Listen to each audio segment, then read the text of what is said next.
Purpose is the intention for which something is created.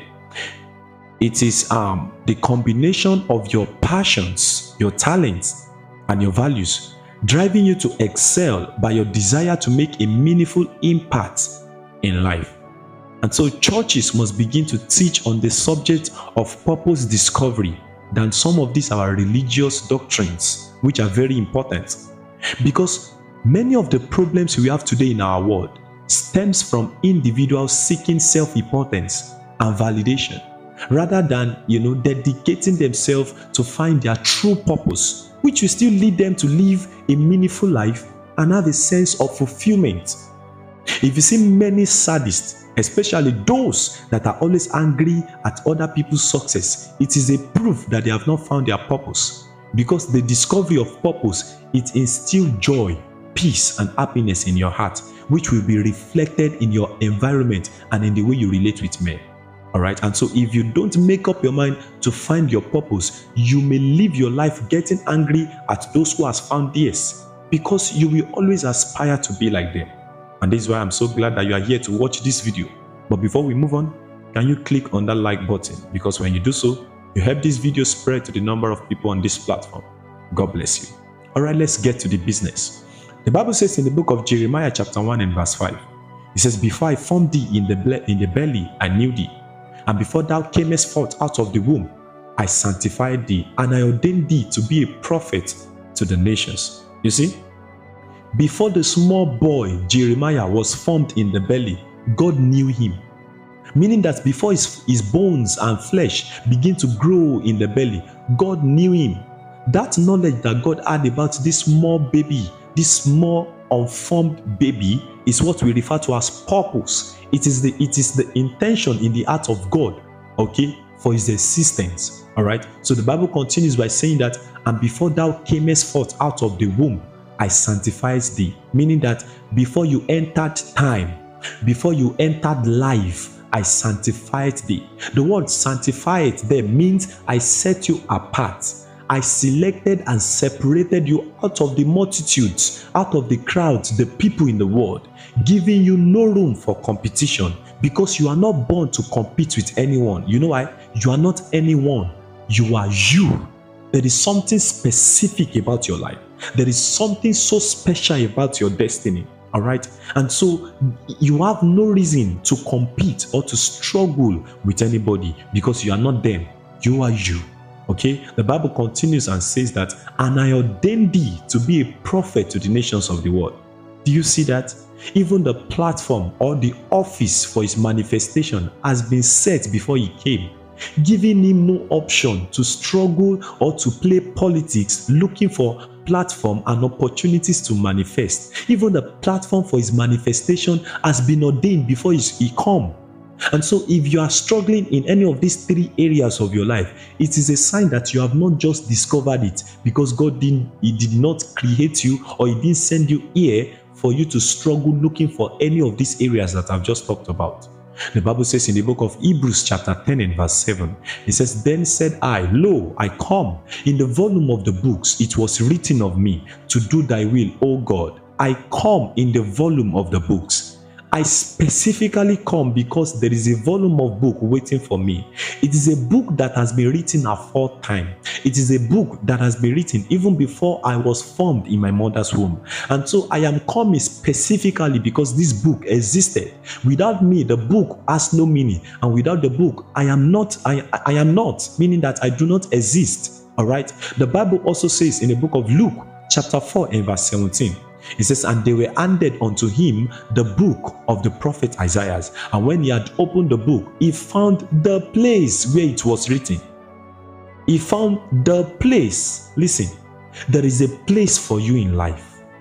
It is a place specially designed for you alone. It is not a place for many people. It is not a place for competition. Listen, there are too many competition in our world today, because many people are trying to replicate the success of few people who has found purpose, and that's one of the most miserable way to live. You see, there are two major reasons why people contemplate about death. There are two major people why people start thinking about death. Number one is when they begin to feel the sense of emptiness and purposelessness, okay, leading them to begin to wonder about the significance of their existence. And number two are those that they have achieved a sense of fulfillment or completeness, all right, prompting them to begin to reflect on the impacts and the legacies they are about to leave behind. And so the greatest tragedy of life is not death, but a life without meaning, a life without purpose. And this is why I'm so glad that you are here to watch this video. I want to share with you 3 ways to discover your purpose.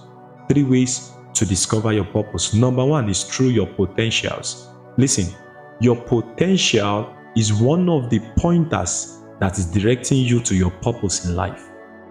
The word potential comes from the word potent. It is a natural ability that you were born with. It didn't come by impartation. It didn't come by the laying on of hands. It is something you were born with. It is something that you came with. And so I want to ask you that question.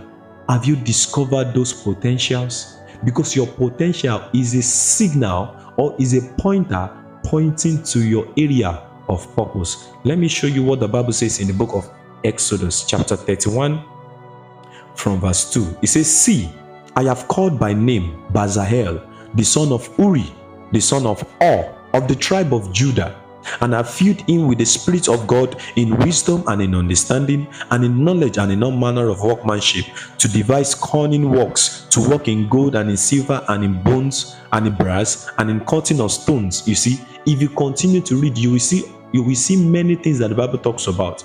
But you know what is responsible for all of these potentials was because the Spirit of the Lord is upon him. Listen to me. That particular potential that is at work within you, it was there because the Spirit of the Lord caused it to be there. God planted it within you. It's that spirit of wisdom and the spirit of knowledge and understanding, that you have was there because God placed them there. And there is a reason why God placed them there. It is for the reason of your purpose. And so any area of your potential, whether it is a natural beauty, and somebody may question this because natural beauty has largely been many people don't think natural beauty is a potential. Of course it is.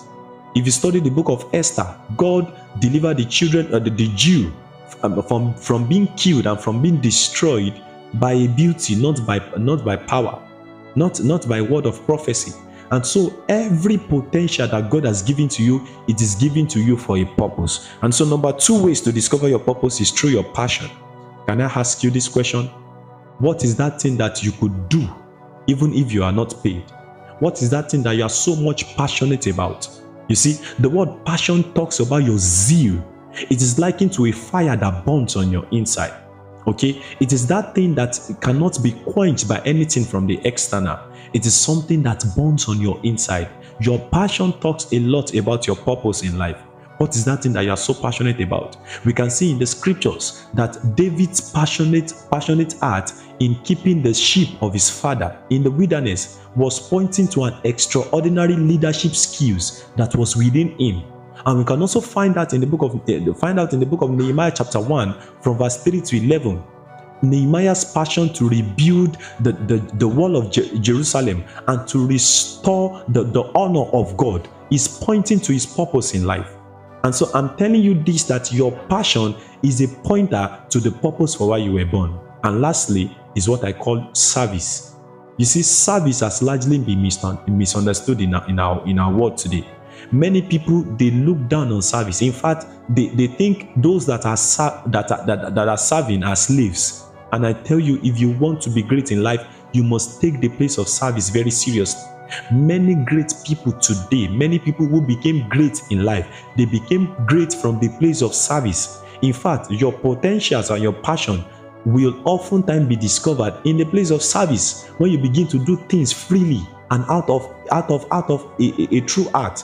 You will discover that you have some potentials, and you discover your areas of passions in the place of service. Let me show you what the Bible says in the book of Exodus chapter 33 and verse 11. The Bible says, "And the Lord spake unto Moses face to face, as a man speaketh unto his friend. And he turned again into the camp, but his servant Joshua the son of Nun, a young man, departed not out of the tabernacle. Do you now see why Joshua became the next man, the next prophet and the leader over the children of Israel out of many people? You know, the Bible says from the tribe, the son of Joshua, he departed not out of the tabernacle. He was there when Moses saw God face to face, and this was the reason why he became the next leader. Listen to me, do not underrate the place of service. I see many people, especially in our generation, that are looking for opportunity to rise, but they don't want to serve. There is you will never be able to find your place in life except you have served. I don't know if this video has blessed you. If it has blessed you, kindly like it. Write on the comment section what stood for you, and then do not forget to subscribe if you don't mind to this channel, because in the next video I'll be talking about your area of calling. I remain your brother P. Isaac. God bless you.